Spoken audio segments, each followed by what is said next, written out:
Olá pessoal, meu nome é Max Araújo e esta é a primeira videoaula do curso de Desenhista de Página da Internet e hoje iremos abordar os fundamentos do Web Design, parte 1.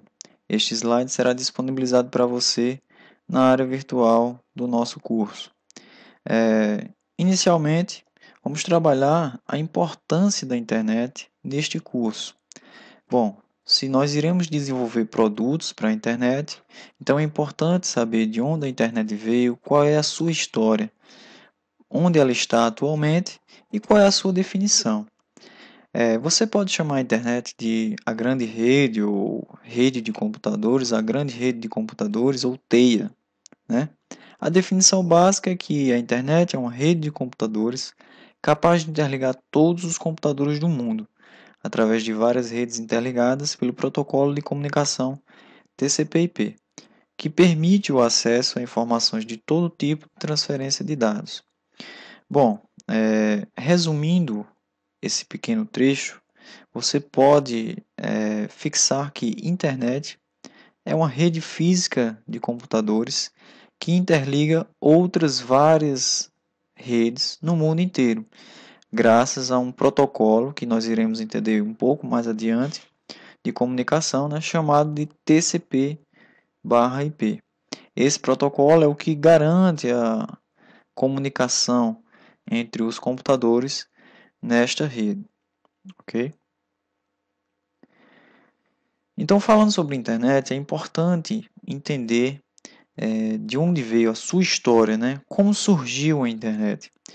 A internet ela começou a ser vislumbrada, né, a ser desenvolvida na década de 50, onde em pleno período áureo, né, da Guerra Fria, onde duas ideologias dividiam o mundo, né, o socialismo e o capitalismo, duas superpotências, né, Estados Unidos e União Soviética, estavam dividindo o mundo. Existia a corrida espacial e a corrida armamentista entre esses dois países, né?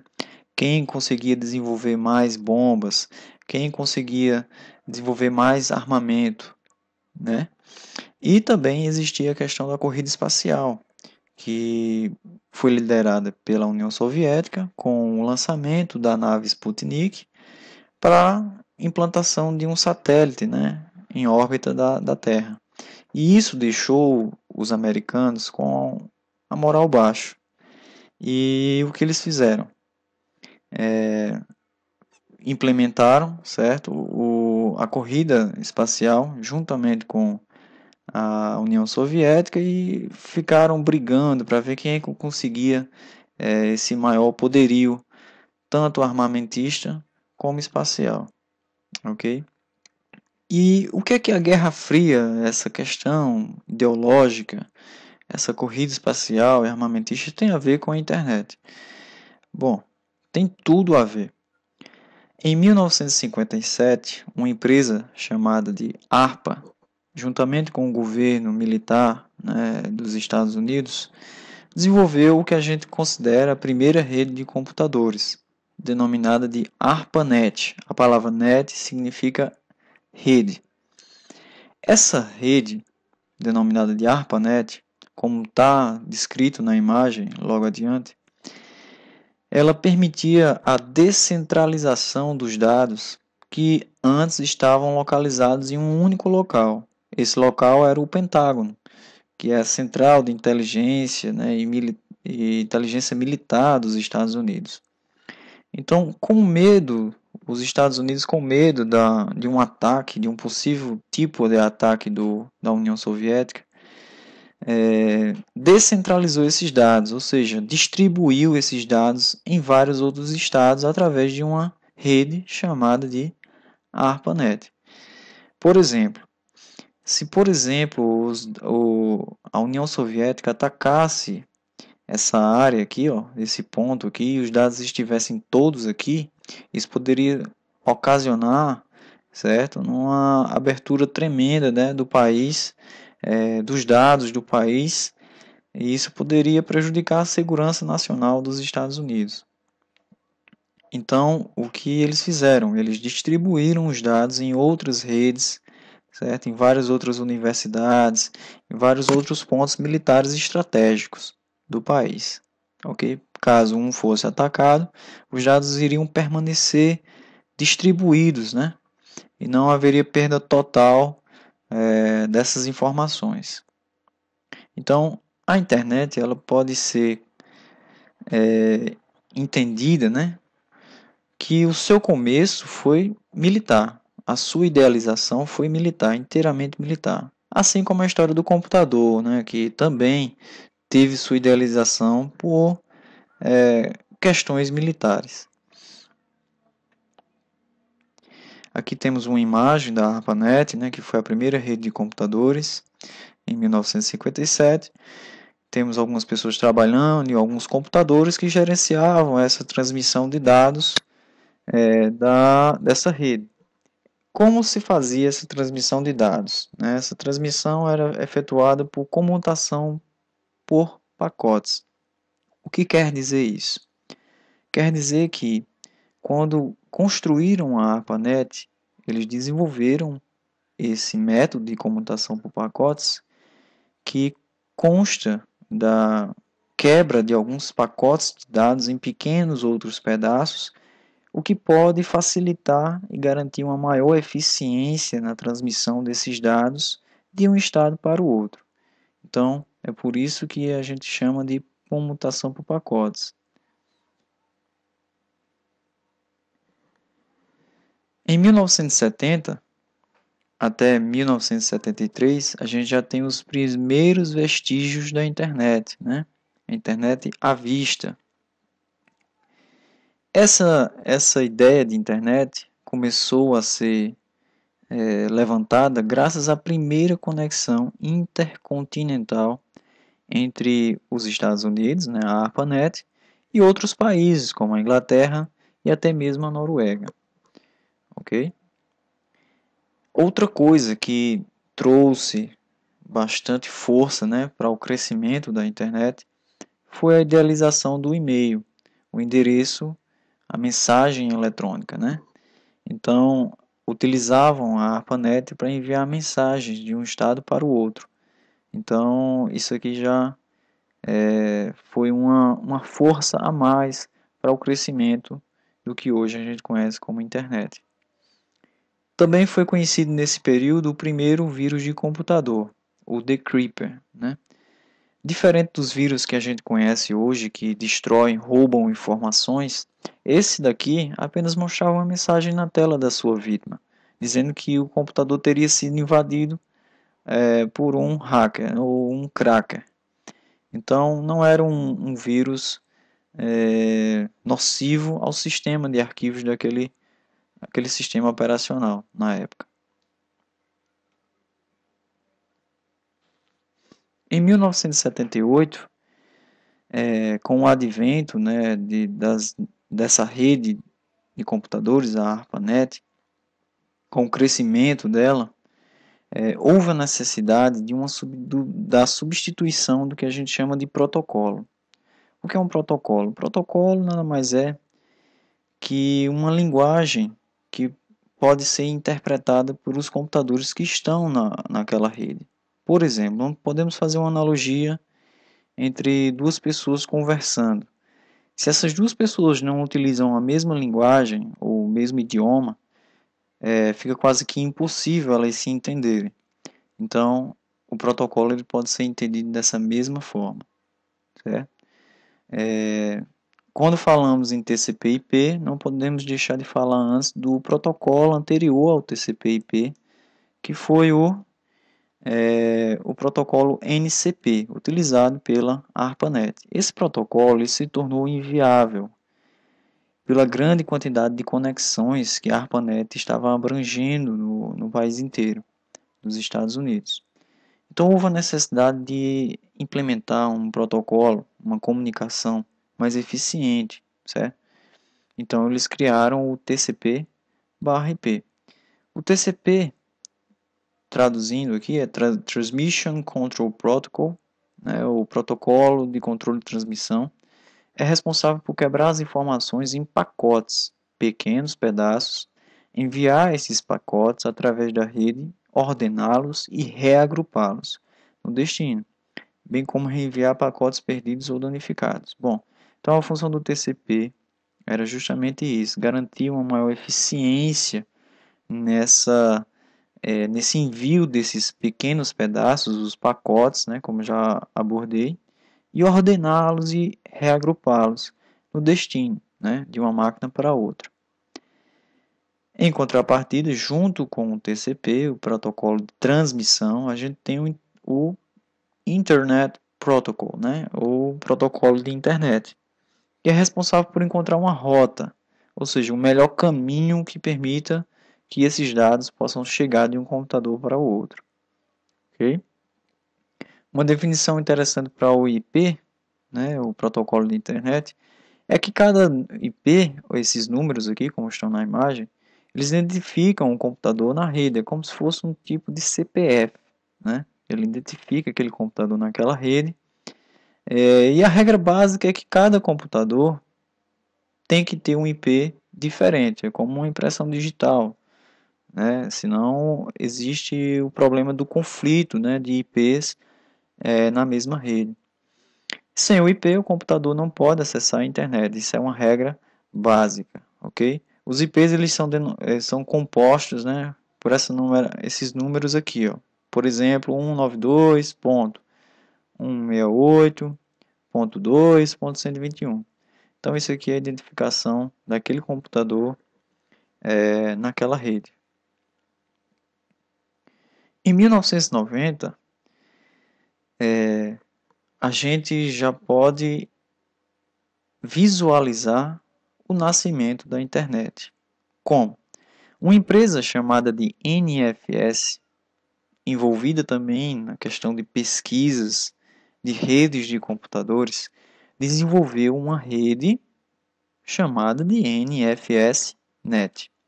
Essa rede ela se tornou tão popular entre instituições militares, acadêmicas e até mesmo comerciais que a ARPANET, nessa época aqui em 90, ela foi aposentada. Com a aposentadoria da ARPANET, a NFS tornou-se bastante popular e, juntamente com o protocolo TCP/IP, acabou evoluindo para o que a gente conhece hoje como internet. Uma internet mundial, né, uma rede mundial que conecta computadores em vários locais do mundo. Então, essa daqui é o marco, o início da internet, né? Graças à empresa NFS.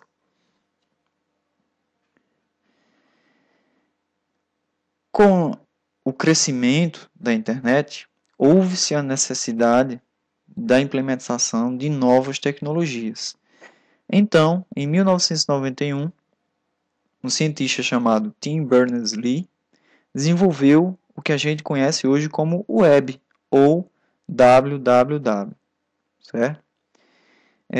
Uma coisa importante ao se tratar da web é que devemos ter atenção nessa definição aqui, ó. O web não é internet. Por quê?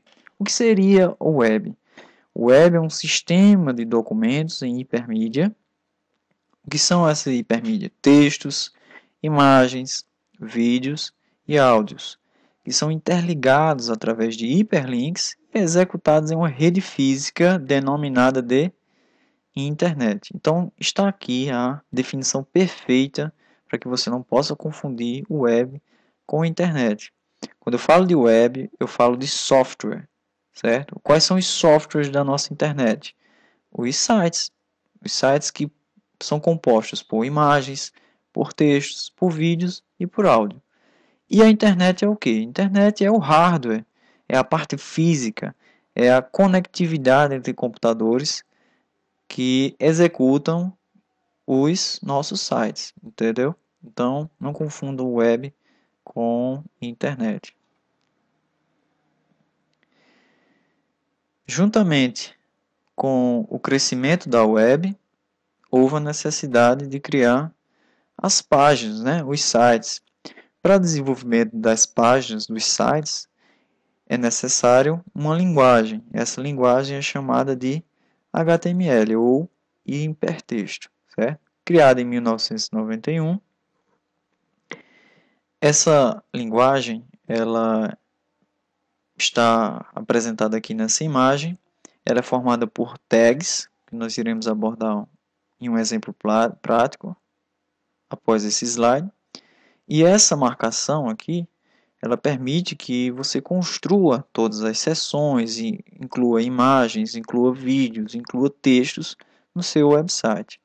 Então a definição para HTML é expressão inglesa para Hypertext Markup Language, ou linguagem de marcação de hipertexto. É uma linguagem de marcação utilizada para produzir página web. Você me pergunta, e o que significa uma linguagem de marcação? Nós podemos fazer uma analogia com o aplicativo Word, né, do Windows. O Word é um editor de texto profissional que permite a gente efetuar marcações.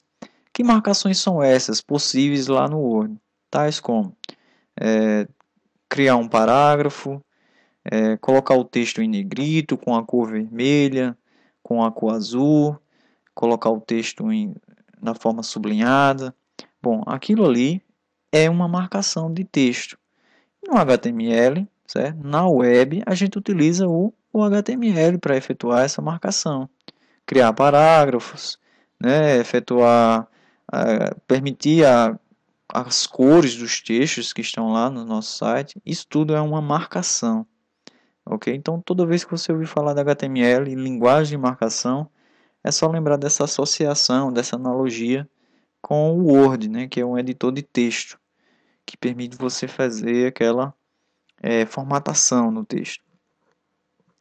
Toda página, todo código HTML, ele é interpretado pelo que nós chamamos de navegadores ou browsers, né? Que é o nome em inglês para navegadores.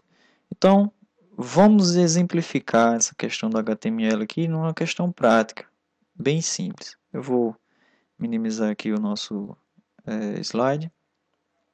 Minimizar aqui o slide. E vou abrir um aplicativo chamado Bloco de Notas. Certo? O Bloco de Notas ele é conhecido no Windows, é uma aplicação do Windows. E você pode abrir ele de forma super rápida, utilizando aquela bandeira do Windows, ou WinKey, né? Em conjunto com a letra R de rato. Você pressiona a bandeira do Windows e a letra R. Em seguida você vai visualizar que ele vai abrir aqui, ó, a janela executar do Windows. Nessa janela executar você pode digitar comandos que vão abrir outros programas, como por exemplo o Notepad, que é o nosso famoso bloco de notas. Digita Notepad, pressiona Enter. Em seguida você vai visualizar que ele vai abrir aí o bloco de notas para você. Uma vez o bloco de notas aberto, vamos criar nosso primeiro exemplo de um site, de uma página da web, utilizando aquela linguagem de marcação HTML. Como eu falei, o HTML é composto por tags. Essas tags elas vão vir dentro desses dois símbolos aqui, ó, certo? Sinal de maior e menor. E aqui eu vou digitar os códigos, né? Vou iniciar com a tag HTML, vou dar Enter e vou colocar essa outra parte aqui do código. Bom, visualize que eu criei a primeira tag e criei uma segunda tag que caracteriza o fechamento da primeira, ou seja, uma tag que abre, ela deve ser fechada, e o que caracteriza isso é o sinal de contrabarra aqui que foi colocado antes da palavra HTML. Pronto. Então aqui eu já tenho a minha primeira tag, vou dar um Enter aqui. E agora eu vou colocar a cabeça do site, que é o head, que é a próxima tag. Do mesmo jeito da tag HTML, eu vou fazer o mesmo processo, uma tag que abre, a palavra head, e uma tag que fecha com o símbolo de contrabarra aqui. Lembrando que essas tags serão trabalhadas e caracterizadas mais adiante nas aulas de XHTML e CSS. Então, aqui é só uma implementação de experimento. Dentro da tag head, que é a cabeça, né? Head traduzindo para o português é cabeça, eu vou colocar o título da nossa página, que é o title, né?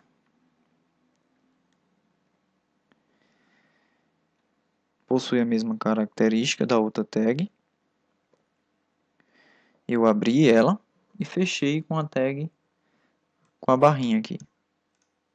Dentro dessa tag, entre um e outro aqui, eu vou colocar minha primeira página web. Ótimo. Certo? Digitei o título, né? Title. E agora eu vou colocar aqui uma nova tag, que é a meta tag. Aspas duplas aqui. Colocar a barrinha, pronto. Aqui nessas aspas duplas eu vou colocar o TF-8.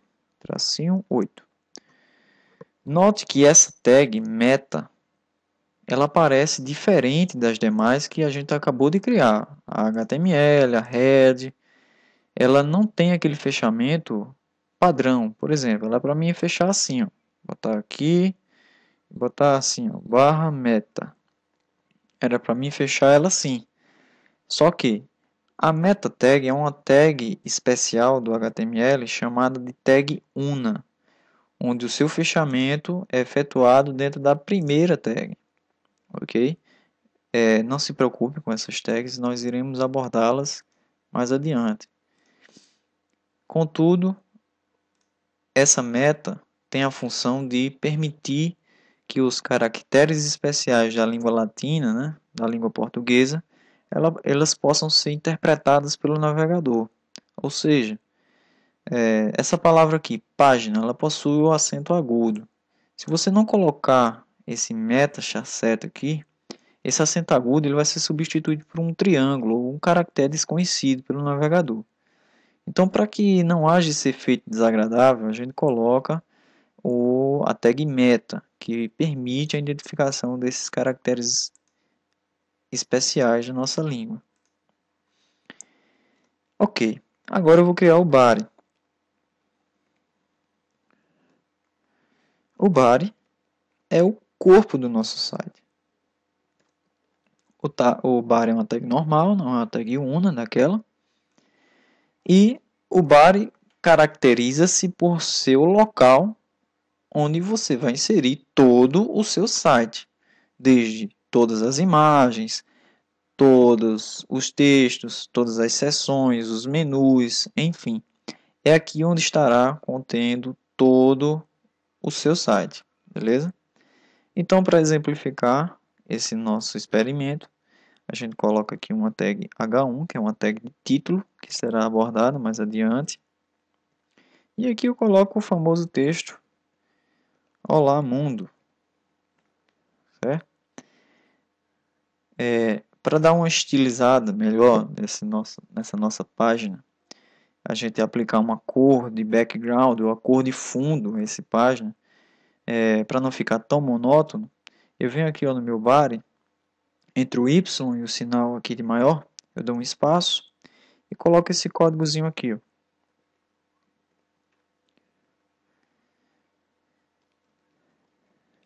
Background.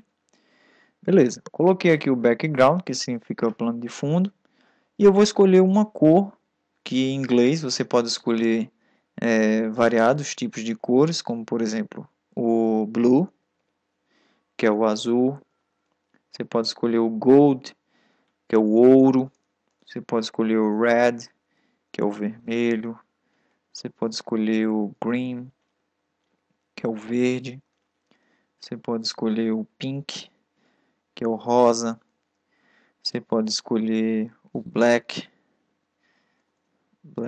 que é o preto, você pode escolher o silver, que é o prata, entre outras cores. Então, eu vou colocar aqui, por exemplo, a cor Gold, que é uma cor que eu gosto bastante, que é o ouro, né? Você pode escolher qualquer uma dessas cores que eu acabei de falar. Beleza? Feito isso, chegou a hora de a gente salvar e testar essa nossa página web que acabamos de criar com a linguagem de marcação HTML. Muito simples. Próximo passo é vir aqui no menu Arquivo.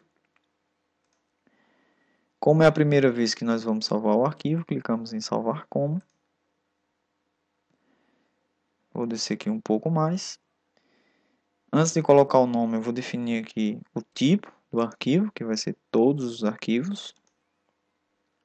Aqui em codificação, não esqueça desse detalhe, coloque aqui em UTF-8, porque senão ele não vai reconhecer os caracteres especiais do nosso site. E para finalizar, a gente define o nome. Essa parte do nome é muito importante você lembrar disso aqui. Ó. Você coloca o nome, que pode ser minha página. Em seguida, você vai colocar a extensão do arquivo, que caracteriza que aquilo ali é uma página HTML, que ela é uma página da web que vai ser interpretada pelo navegador. Então, se você colocar só minha página aqui, sem colocar a extensão, não vai funcionar. Ele vai salvar como um arquivo de texto comum e não vai ter funcionalidade nenhuma no navegador. Então, para que ele possa funcionar, você deve colocar a extensão .html. Não esquecer nunca desse detalhe. Toda página HTML necessita da extensão .html. Que também você poderá encontrar em alguns arquivos como .htm. Só que, por questões de padronização, vamos deixar .html. Em seguida, você localiza um local aí para salvar no seu computador, pode ser em documentos, imagens. Eu vou salvar aqui na área de trabalho mesmo, só para fins de teste. Clique em salvar. Quando salvar, eu vou minimizar aqui o bloco de notas. E aqui eu tenho minha página .html. Quando eu clico duas vezes aqui em cima, está pronto o nosso site, nosso primeiro site, nossa primeira página HTML. Note que aqui na barra de título está o título da página com o caractere funcionando corretamente, certo? Então, o fundo, o background aqui ó, ficou gold, né? A cor gold. Se você escolheu red, por exemplo, eu vou voltar aqui para o código aqui, ó, no bloco de notas que está minimizado. Se você tivesse escolhido aqui no lugar do gold, tivesse escolhido red, certo? Você precisa fazer todo aquele processo de salvar como? Não, não há necessidade. Basta agora clicar aqui em salvar ou Ctrl S, Ctrl mais a letra S. Ele salva, aí você minimiza a janela aqui, ó. Beleza? Volta para o seu navegador. Volta aqui para o navegador e pressione o botão F5 ou simplesmente clica no botãozinho aqui de recarregar a página. Em seguida, note que aconteceu uma mágica que ele mudou já o background ou o plano de fundo da minha página web. Então é isso, galera. Com HTML é possível fazer coisas fantásticas, né? E futuramente iremos aprender novas tags que vão dar uma vida, uma estrutura mais profissional ao nosso projeto. Ok, vamos voltar aqui para o slide.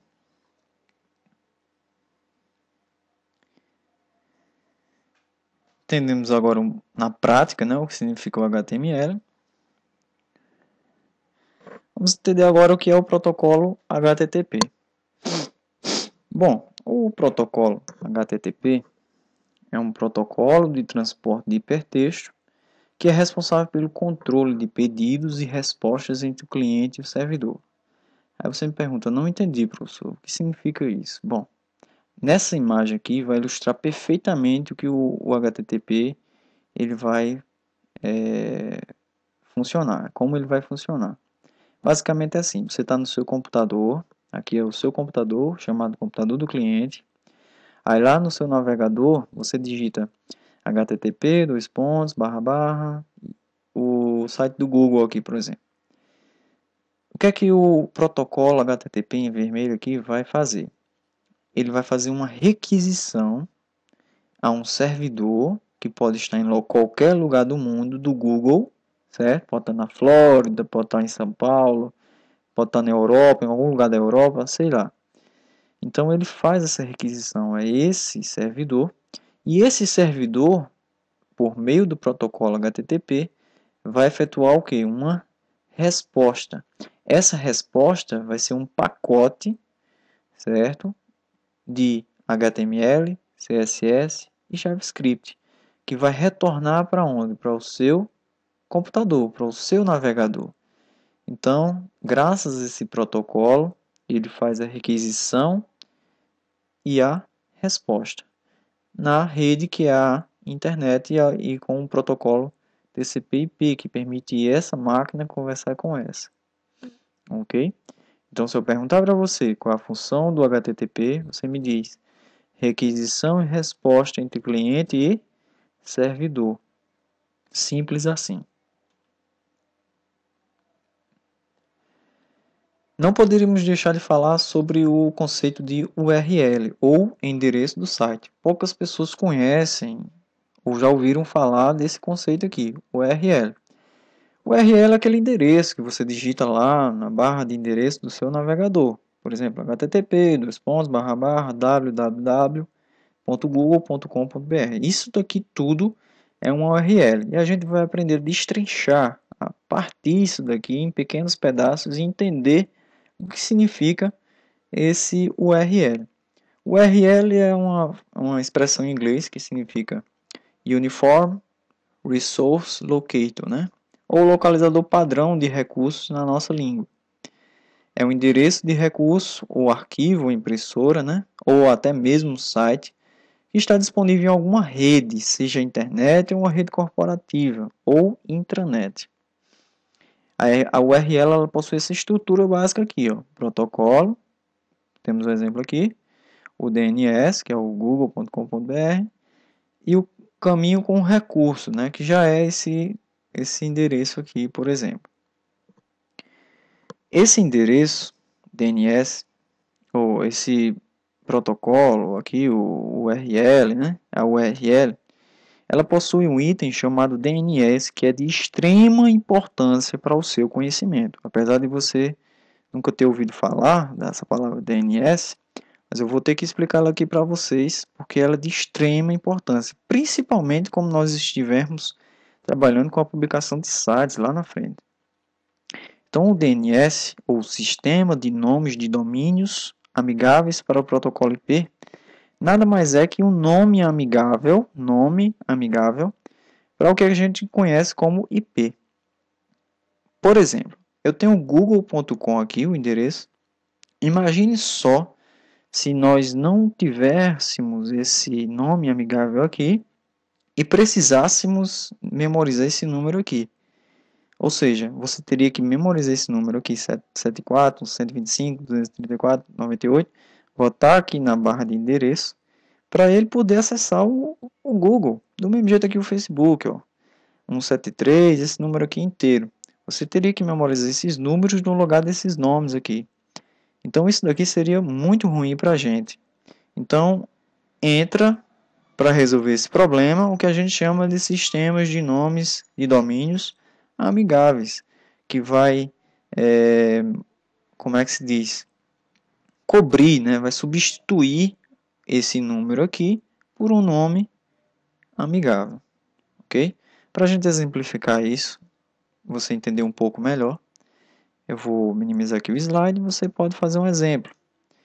Abrindo aquela janelinha que eu ensinei para você, aquela janelinha de executar, bandeira R, né? Ou em key mais a letra R, você vai abrir a janela executar. E no lugar aqui do Notepad, que é o bloco de notas, eu vou abrir outro programa, que é o CMD. Ou prompt de comando, ou shell, né? Vamos abrir ele aqui. Bota CMD, pressiona OK. Quando você pressionar OK, vai abrir essa tela preta aqui, que nada mais é que o prompt de comando, né? O shell, ou MS-DOS. Antigamente o Windows era só essa tela preta aqui, né? Não tinha essas janelas, esses gráficos que a gente possui hoje. Essa tela preta aqui é muito útil para administradores de redes e quem administra o sistema operacional, certo? Existem comandos muito úteis aqui, né? Um deles é esse aqui, ó, o NSLOOKUP. NSLOOKUP, que permite a gente visualizar os números IP de um DNS qualquer. Qual o DNS que eu quero descobrir? O DNS não é um nome amigável? Então eu vou botar aqui, ó, google.com.br. Eu quero descobrir qual é o número IP que está por trás desse nome amigável aqui. Então eu digito nslookup, espaço google.com.br e dou um Enter. Em seguida, aqui em Addresses, né, ele me mostra 3 endereços aqui.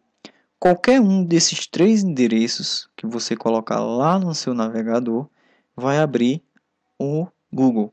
Para fazer esse teste, você clica no botão direito aqui, ó, clica nesse botão marcar, aí você seleciona aqui, ó, o número, certo? Vem aqui, ó, na barra de título, clica com o botão direito, editar, copiar. Você vai copiar esse número, pronto, ele acabou de copiar, colocou na área de transferência. Vamos abrir agora o navegador para testar. Eu abro o navegador aqui, abro uma nova guia aqui e colo aquele endereço que eu acabei de copiar lá do prompt de comando. Uma vez colado aqui, é só pressionar Enter e veja o que acontece. Ele vai processar. Veja o que acontece. Ele vai carregar para você o site do Google. Ou seja, moral da história. O DNS é um nome amigável para esse número IP que eu acabei de colocar aqui. Então, no lugar de você precisar memorizar esse número, você sabe que existe um DNS que substitui aquele número lá, certo? Então, essa aí é a moral da história. Vou fechar aqui o prompt. Vou voltar agora para o slide. Ok, pessoal, eu espero que vocês tenham entendido essa parte de URL. Vamos passar agora para o próximo slide. Esse próximo slide é apenas um complemento sobre o que é DNS. Você precisa entender as partes de um DNS, como o protocolo, que você já entendeu, o http://, que é o protocolo que formaliza as requisições e respostas que trafegam entre cliente e servidor. Então, isso aqui é a resposta perfeita para o que é HTTP lá para você. Em verde aqui, ó, eu tenho o www, que hoje em dia não é mais necessário você inserir, porque o navegador já auto-insere isso para você, certo? Sim, deixa eu só explicar aqui a questão do HTTP. Além do HTTP, existem ainda esses protocolos aqui, o FTP e o HTTPS. O FTP é um protocolo que será estudado mais adiante, que servirá para que nós possamos publicar o nosso site na web, certo? No momento eu não vou entrar muito no mérito dele, mas é um tipo de protocolo também de transferência de arquivos, né? E o HTTPS, que é muito importante que você conheça, que essa letrinha essa aqui, adicionada ao HTTP, significa security, né? Ou segurança.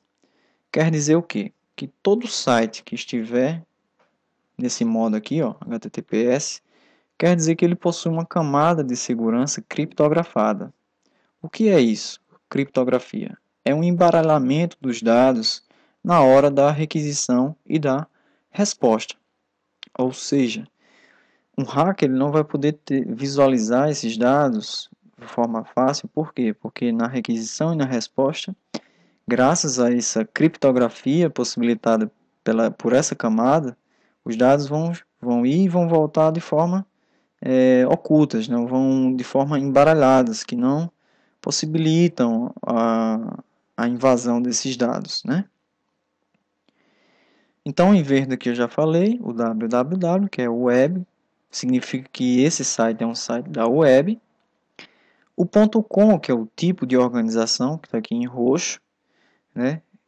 Significa que é um tipo de organização comercial, então todo site .com ele é comercial, certo? Existem outros tipos de organização, como .org, né? Sites organizacionais, tem os sites governamentais, né? Que são os sites de governos, como o Brasil, né? Tem o site da Receita Federal, que é .gov também, né? Entre outros. E o último códigozinho que está em azul aqui, que é o .br, que é o código do país, que pode ser Brasil, México, Itália, França. Cada país possui o seu código específico, né? Por exemplo, o código lá do Canadá, o CH, o código lá do México, que é o MX, o código da Argentina, que é o AR, entre outros países aí que vão possuir seu código específico, ok? Ok, temos aqui os tipos de web, né? Como estamos trabalhando com o web, é importante conhecer a evolução desde a web 1.0 até a web 3.0, né? A web 1.0, também chamada de web estática, ela é denominada assim porque ela iniciou junto com essas tecnologias, né? Iniciou junto com a internet, com HTTP, com TCP/IP. Então é uma web que possibilitava apenas a visualização dos dados, não havia ali nenhum dinamismo, nenhum mecanismo de conversação em tempo real, como um chat, como um fórum, né? Então era uma web estática, ela não tinha esses mecanismos que hoje nós temos aqui, por exemplo, na web 2.0, que é a web colaborativa, o nome próprio diz. A imagem aqui diz tudo. Pessoas colaboram informação em tempo real na web, certo? Utilizando tecnologias como fóruns, chats, entre outros métodos de comunicação, ok?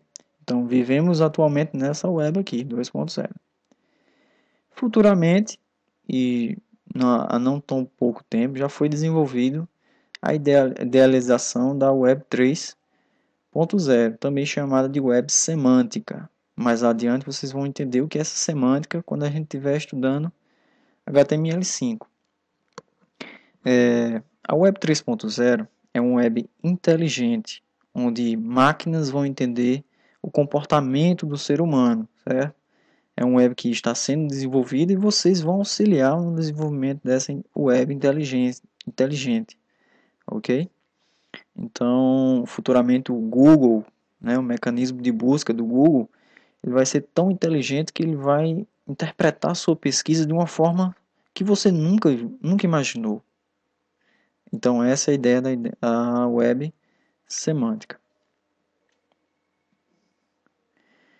Dentre os tipos de websites, né, a gente vai abordar os tipos de websites, mas é importante saber o que é um website, né, na realidade. Um website é um conjunto de páginas web, isto é, de hipertextos, acessíveis geralmente pelo protocolo HTTP na internet. O conjunto de todos os sites públicos existentes compõe a www, né, World Wide Web.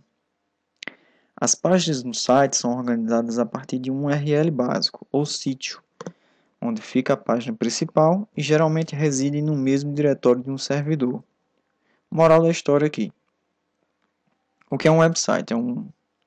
É uma página, né, um conjunto de páginas construídas com uma linguagem chamada de HTML, que funcionam, né, que interagem, que transmitem dados por um protocolo chamado de HTTP, né, por um URL, né, que é o endereço daquele site, ok? Esse site ele vai estar disponível em um servidor, que mais adiante vocês vão entender como deixar o seu site neste servidor, ok? Uma curiosidade aqui interessante é em 1991 nasceu o primeiro website, né? Com o advento da web, criaram o primeiro website acessado mundialmente pela internet, né? O endereço é esse aqui, ó, info.cern.ch, que é um endereço canadense. Então você coloca isso lá no seu navegador e você pode visualizar essa mesma página que está aqui na imagem, que é o primeiro site da nossa história, desenvolvido com HTML, claro. Quando falamos de sites, é importante distinguir o que são sites estáticos e o que são sites dinâmicos. Quando eu falo em site estático, eu falo de um site que não possui linguagem de programação, nem tampouco possui comunicação com banco de dados. Portanto, é um site que só tem HTML e CSS. O HTML que forma a estrutura, né, o esqueleto do site, E o CSS que permite a beleza, que será um conteúdo que nós iremos estudar. Então, quando você ouvir falar de site estático, tem duas camadas, CSS de apresentação e HTML de estrutura e conteúdo. Em contrapartida, nós temos os sites dinâmicos, que é o que move o mercado da web hoje em dia, tá? Os sites dinâmicos, além das camadas de CSS e HTML, possuem mais duas outras camadas, que é a camada da linguagem de programação dinâmica, que pode ser o PHP, o Java, o Python, né? Outras linguagens de programação. E também há o MySQL. Essas linguagens de programação elas serão abordadas no nosso curso, em outras videoaulas, não se preocupe. O que você precisa entender neste momento é que sites dinâmicos eles possuem características de processamento de dados e de armazenamento desses dados, certo? Logo, os sites estáticos não possuem essas duas características, nem a de processamento, nem a de armazenamento em banco de dados. São exemplos de sites estáticos, esses que não têm nem linguagem de programação, nem banco de dados. Esse site bizarro aqui, que já foi considerado o pior site do mundo, por exemplo, que você pode acessar através desse endereço. E é um site estático, ele só tem imagem, só tem texto, ele não tem nenhum banco de dados, não tem nem sequer um formulário para você entrar em contato. Diferente daquele, a gente encontra o site dinâmico, como essa loja virtual aqui. E é dinâmico por quê? Porque tem linguagem de programação e tem banco de dados. Onde você imagina que os pedidos, que o carrinho de compras aqui, ó, os pedidos que você faz nessa loja virtual, eles vão parar. Eles vão parar, é claro, em um banco de dados, graças ao processamento efetuado por uma linguagem de programação, que calcula o frete, calcula o subtotal, faz todo o processamento de dados. No HTML a gente não tem esse poder de processamento. Por exemplo, eu somar aqui o frete junto com o valor do produto, a quantidade do produto, ele não tem essa funcionalidade.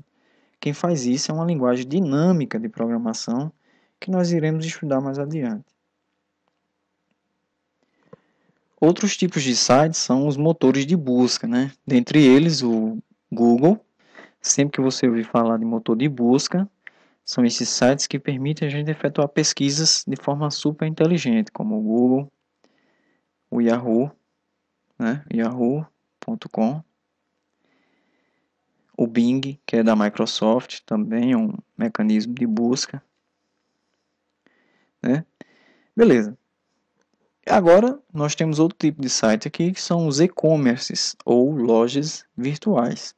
Você já deve ter ouvido falar de um amigo que comprou um notebook ou uma lavadora, né, uma geladeira, pela uma loja virtual. Bom, essas lojas virtuais são chamadas de e-commerces, né? E você vai aprender aqui neste curso a desenvolver um layout como esse, né? Que garante bastante interatividade com o usuário. Aqui tem outro exemplo de loja virtual, o e-commerce. Site dinâmico, né? É um site dinâmico.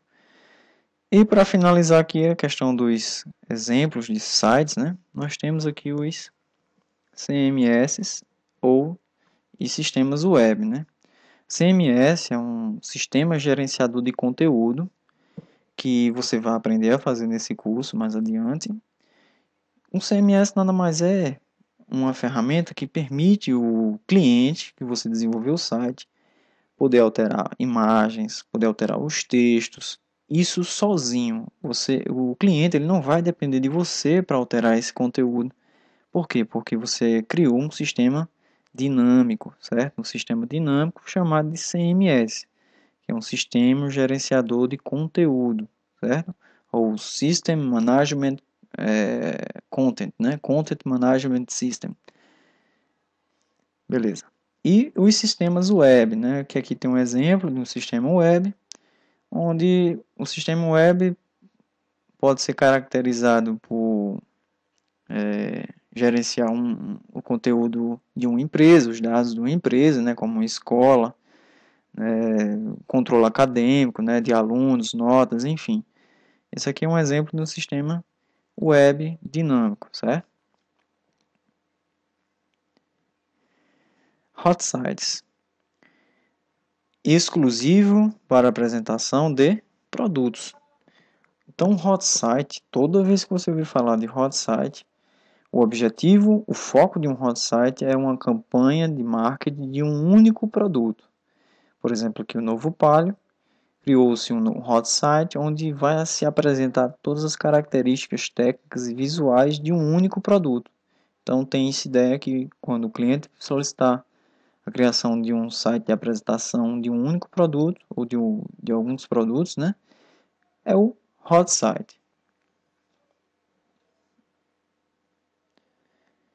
Aqui temos o bizarro da web, que você pode visualizar depois aí no slide que foi disponibilizado.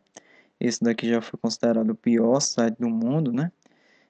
Eu coloquei essa parte bizarro, que é para que você possa nortear-se, né? E não fazer esse tipo de site jamais.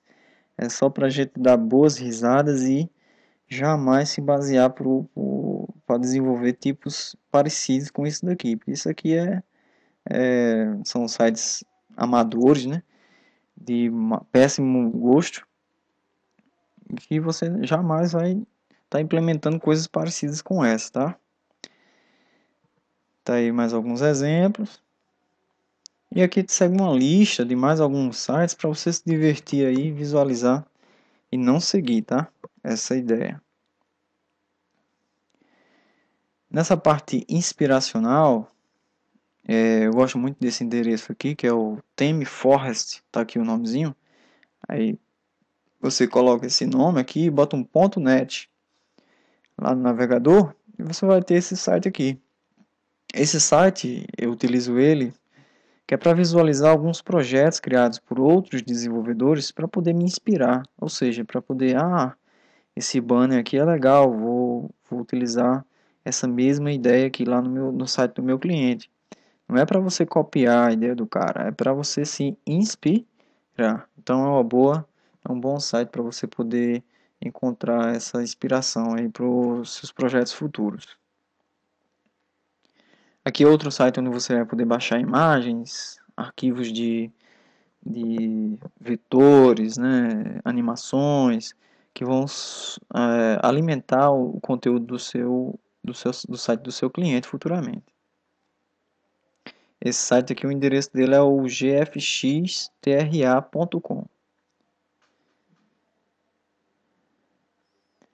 Navegadores. Eu já falei que navegadores são os browsers, né?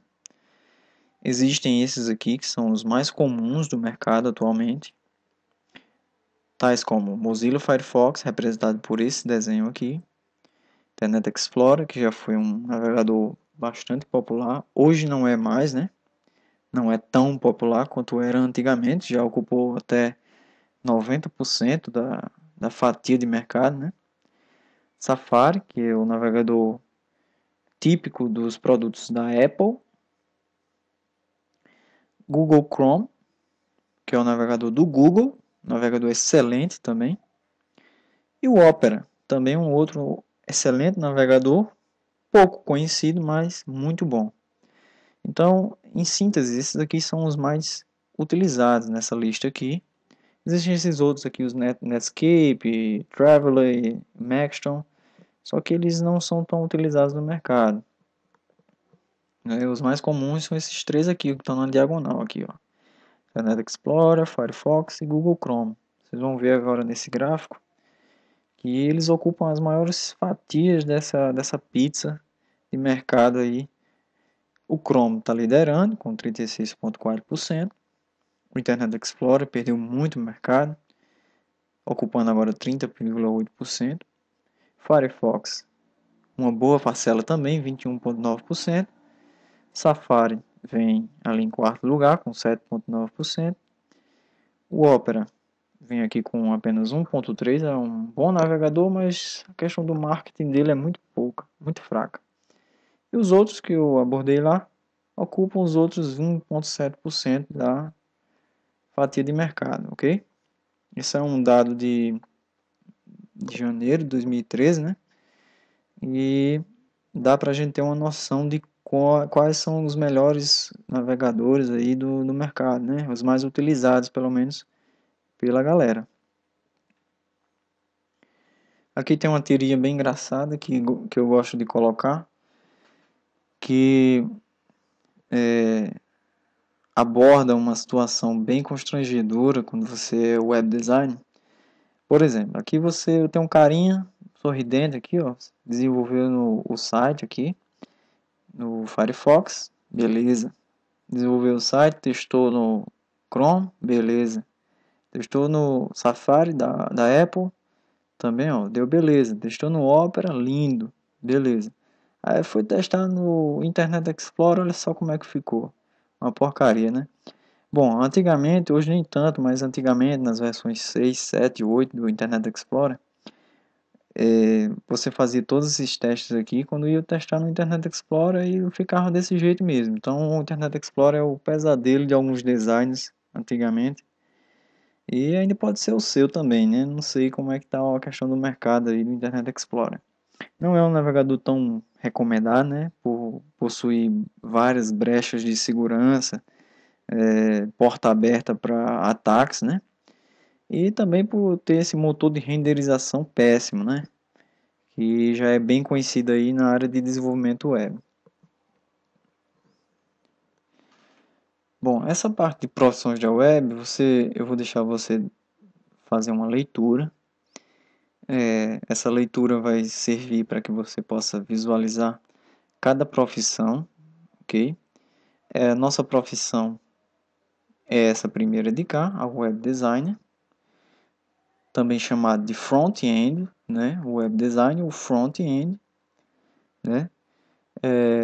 Só especificando o que é um web design. O web design é o cara responsável, né, por traduzir aquela ideia daquele cliente, né, em uma página web que funcione com usabilidade, que funcione com acessibilidade, né, que esse cara ele tem que ter conhecimentos como, por exemplo, teoria das cores, né, tipografia, ele tem que entender de XHTML, CSS, ele tem que entender um pouco sobre essa parte de client-side, ou server-side, que vocês vão entender um pouco mais adiante. Ele tem que ser um pouco criativo, ele tem que ter sensibilidade com as ideias do cliente. Ou seja, em síntese, ele transforma o sonho daquela empresa, o sonho daquele cliente, em uma interface gráfica real, né? Então, essa é a função de um web design, ok? Que é a função mais importante aqui no nosso curso. Existem outras que complementam você como web design, como, deixa eu colocar aqui, como arquiteto de informação, por exemplo, que é o cara que planeja o website, né? É o cara que conversa com o cliente sobre os detalhes do site, que constrói um briefing, né? Que é a coleta de informações, entre outras coisas. Você já vai estar agregando esse conhecimento de arquitetura de informação neste curso. Então você já pode se considerar um arquiteto de informação. Tem um desenvolvedor web que você também vai estar englobando essa área aí. O desenvolvedor web é aquele programador que conhece linguagens dinâmicas de programação, como PHP, Java e também linguagem de banco de dados. Tem o SEO Expert, né, que é o especialista em otimização de sites, que é uma técnica que você também vai estar aprendendo neste curso, que permite que seu site fique lá no topo das pesquisas dos mecanismos de busca, tais como o Google, certo? Então você vai otimizar esse site para que ele se torne o mais possível semântico e mais possível visível na web. Tem o Media Expert, que é uma profissão também muito legal, que engloba basicamente o trabalho com redes sociais, né? Você vai trabalhar com redes sociais como Facebook, Twitter, LinkedIn, entre outras, que vão dar visibilidade àquele projeto, àquele site daquele cliente na web. E o Webmaster, que basicamente é a união de tudo isso, né? Eu costumo dizer que é o profissional bombril, né, da web, é o cara que faz tudo. Ele constrói banco de dados, ele é programador, ele é web designer, ele é arquiteto de informação, ele mexe com redes sociais, é o cara multitarefa, certo? Beleza, para finalizar esse slide de hoje, a primeira aula, vamos dar só um descritivo das ferramentas que vocês vão utilizar durante o curso. Essas ferramentas serão disponibilizadas posteriormente na forma presencial do curso, certo?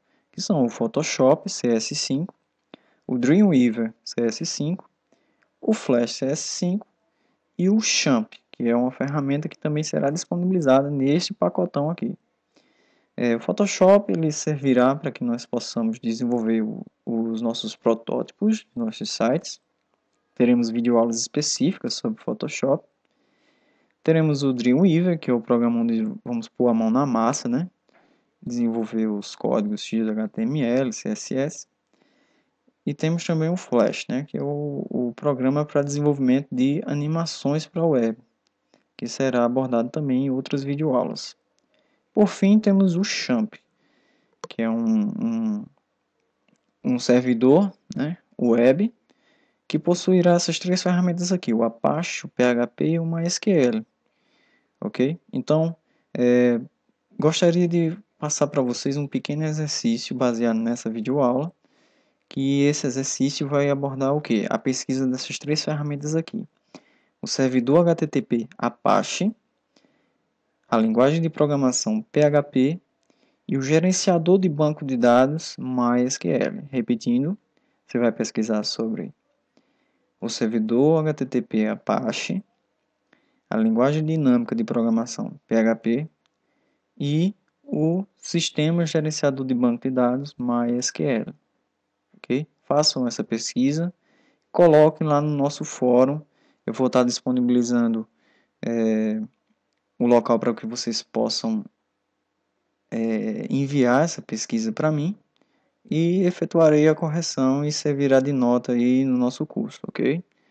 Então finalizou-se hoje aqui, nesse momento aqui, a primeira aula e até a próxima, pessoal.